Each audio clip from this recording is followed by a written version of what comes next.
سلام حبيباتي، ان شاء الله تكونوا كامل بخير وفي احسن احوالكم.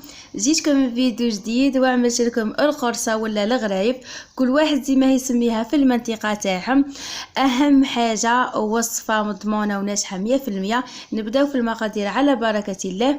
واش عندنا حبيباتي؟ عندنا 3 كيسان تاع سميد، الكاس تاع 240 اللي عودتكم عليه. 3 كيسان تاع سميد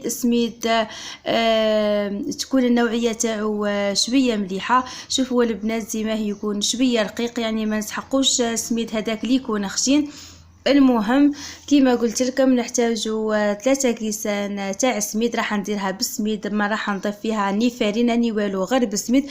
القرصه تاعنا تاع الزمان هذيك اللي تجي خفيفه وتجي طالعه، نحط فيها قرصه تاع ملح، متكتروش الملح بزاف، قرصه صغيره بركه تاع ملح. وراح نحط فيها فنجال تاع زيت، اي فنجال عندكم حطوا فيها فنجال تاع زيت. وراح نحط فيها بيضه ونبزز المكونات هادو كامل مع بعضهم. هنا البنات كمرحله اولى لازم لاباط تاعنا لازم نبسوها زي ما نبسو المقرود ولا اي حاجه. المهم لازم يدخلوا الزيت هذاك يدخل في السميد مليح. هنا بعد ما دخلت وشوفوا زي ما يولي، ندير حفرة في الوسط. انا هذه هي الخدمة تاعي، وراح نحط فيها مغرف تاع خميرة الخبز العادية اللي نخبزوا بها الكسرة نورمال.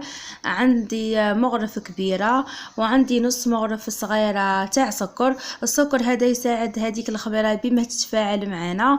وراح نلمها بشويه ماء وشويه حليب يكون دافي، يعني الماء والحليب لازم يكون دافي ما يكونش سخون. لو كان يكون سخون يهبط لنا هذاك الاختمار. ولازم نبلها البنات طريه، شوفوا زي ما انايا بليتها طريه شوفوا. ودوك نغطيها البنات ونحطها على جهه لمده ربع ساعه تخمر، لمده ربع ساعه. بعد ما فضت ربع ساعه البنات شوفوا زي ما الشكل تاعها خمرت. سيختو حنايا في السخانه، يعني الحاجه تخمر في ساع.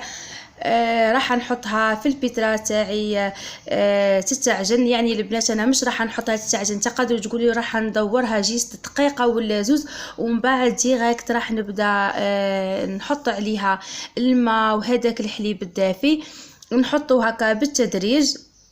شوفوا البنات هنا عندي الماء، وانتم حطوا شويه حليب وشويه ماء، مش كتروش بزاف الحليب. هنا البنات البيترا ما تقيسوش خلاص بيديكم، سيختو الى عندكم في الدار. تبداو تحطوا بشويه او دوك تبدا هذيك العجينه تاعنا تبدا تتحل. علاه قلت لكم في الاول لازم تعملوها طريه، ما تعملوهاش يابسه زي ما الكسرات تعمل طريه. هنا البنات صدقوني ما قطعتش معاكم الفيديو، هنايا 2 دقائق وبدات تتحل بالطريقه هذه.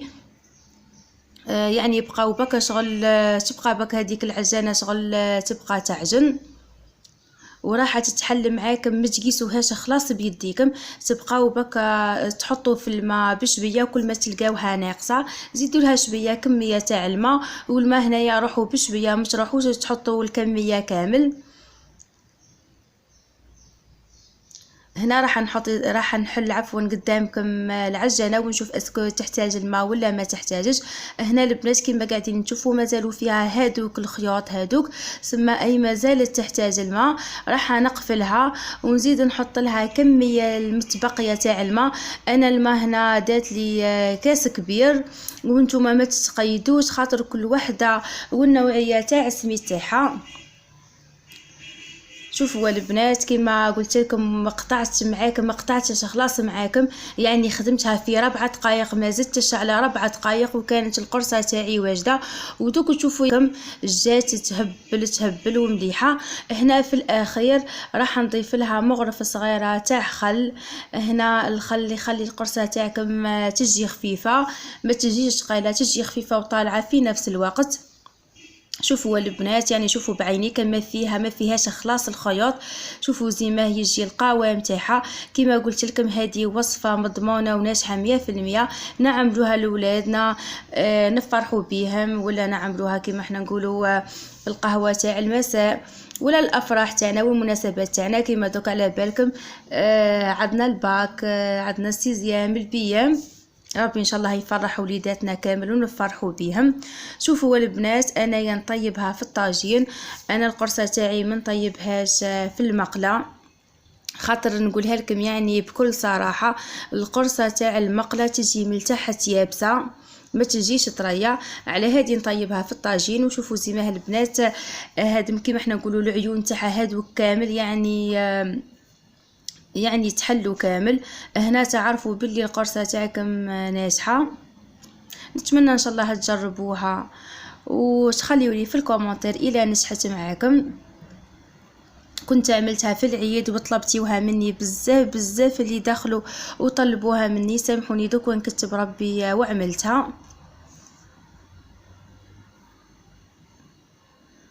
القرصه تاعنا بعد ما طابت مازالت سخونه، نحط لها شويه تاع زبده من الفوق، وتجي البنات تجي خفيفه وتجي تتقرمش من الفوق، فيها هذيك القرمشه وفي نفس الوقت طريه.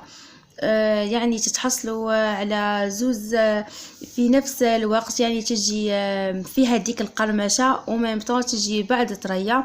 والذوق تاعها واش نقول لكم البنات، جربوها مش رايحين تندموا عليها.